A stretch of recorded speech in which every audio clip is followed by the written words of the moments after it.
क्या सिर्फ सांस लेने से आपके पुराने कर्म कट सकते हैं? क्या आपका प्राण वायु आपकी भाग्य रेखा को बदल सकता है? इन सारी चीजों को सुनने के बाद आपको लगता होगा कि ये सारी चीजें बेसलेस चीजें हैं, लेकिन यही सच है और यही हमारे शास्त्रों में लिखा गया है, और वो भी बार बार। और आज के इस वीडियो में हम इसी विषय पे बात करने वाले हैं। सनातन धर्म के ग्रंथों को अगर हम देखें तो यहाँ पे ये स्पष्ट रूप से कहा गया है कि हमारी जो सांस है वो केवल हवा नहीं है। शास्त्रों में इसे प्राणवायु कहा गया है, यानी कि एक डिवाइन शक्ति जो हमारे शरीर, मन और हमारे कर्मों को चलाती है। मेरे योगा कोर्स के बहुत सारे स्टूडेंट्स ने मुझे एक चीज जो है वो बार बार बताई है।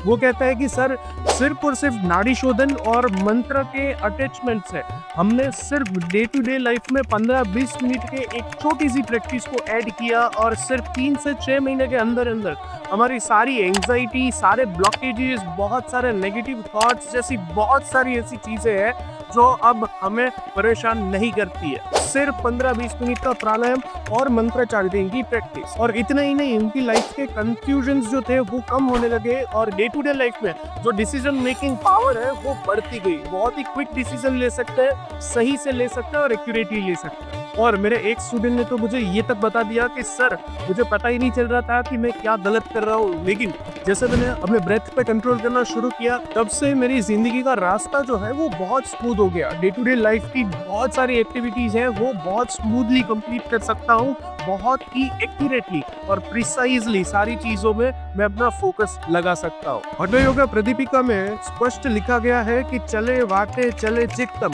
निश्चले निश्चलम भवेत्। अर्थात जब प्राण चलता है मन चलता है, जब प्राण स्थिर होता है मन भी स्थिर हो जाता है, और मन ही तो कर्मों का मूल है। जब मन ही हमारा स्थिर हो जाता है तो हमारे पुराने जो कर्म है उसके बंधन भी धीरे धीरे कम होने लगते हैं, टूटने लगते हैं। और जैसे मैंने बताया, मेरे स्टूडेंट्स ने मुझे जो भी रिव्यूज दिए वो कोई कोइंसिडेंस नहीं था, ये उनके कर्मों का डिसोल्यूशन था। योगा को अपनी मूल पद्धति से सही तरीके से समझने के लिए जैसे हठ योगा प्रदीपिका है, ठीक ऐसे ही गेरांड संहिता भी अवेलेबल है। और गेरांड संहिता में अगर हम देखें तो वहाँ पे ये कहा गया है कि pranayama is a fire that burns the fuel of सी पाप कर्मा।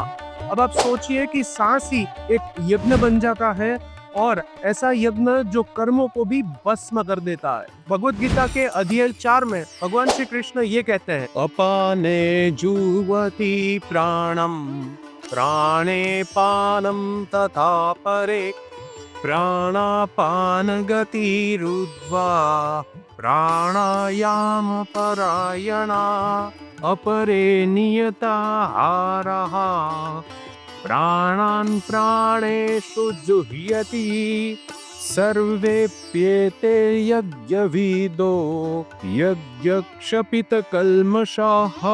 अर्थात उनके कहने का ये मतलब है कि प्राणायाम जो है वो भी एक तपस्या है, और वो भी एक आत्म यज्ञ ही है। वहीं अगर हम पतंजलि के योग सूत्र को देखें तो वहां भी बहुत ही स्पष्ट तरीके से कहा गया। महर्षि पतंजलि कहते हैं कि ततः क्षीयते प्रकाश आवरणम, अर्थात जब प्राणायाम सही रूप से किया जाता है तब अज्ञान का आवरण जो हमारे कर्मों से बना है धीरे धीरे मिट जाता है। अब आप ध्यान से समझिए कि ये सारी जो चीजें हैं वो मैं खुद आपको नहीं बता रहा हूँ, ये सिर्फ और सिर्फ वही चीजें मैंने आपसे शेयर की है जो कि हमारे शास्त्रों में हमारे ऋषि मुनियों ने हमें दी है। अगर आप हर दिन केवल 5 से 10 मिनट नाड़ी शोधन यानी कि अल्टरनेट नोस्ट्रल ब्रीदिंग और मंत्र के साथ सांस पर ध्यान केंद्रित रखकर अपनी पूरी एनर्जी सिस्टम को डिटॉक्सिफाई कर सकते हैं। जैसे कि जब आप इनहेल करें सो और एक्सेल करें तब हम यानी कि सोहम का प्रैक्टिस करें। अगर आपको सोहम में कंफर्टेबल नहीं हो रहा है तो आप ओम के साथ भी ये प्रैक्टिस कर सकते हैं। और हाँ,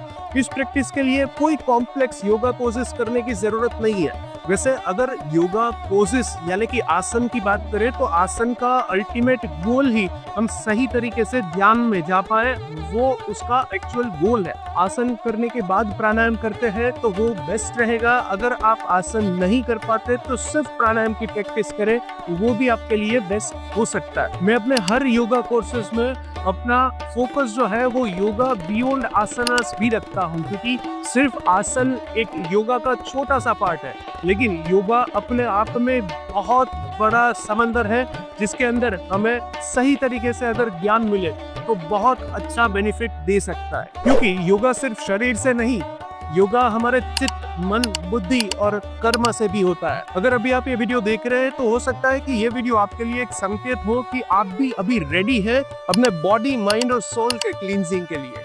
ब्रेथ वर्क की तो बात ही छोड़ दीजिए, 15-20 मिनट इसके लिए निकालना ही छोड़ दीजिए। लेकिन यहाँ पे हम सिंपली ये भी नहीं जानते हैं कि लास्ट टाइम हमने कंप्लीट ब्रीदिंग कब की थी, कब पूरी तरह से हमने सांस अंदर ली थी और पूरी तरीके से एक्सेल किया था।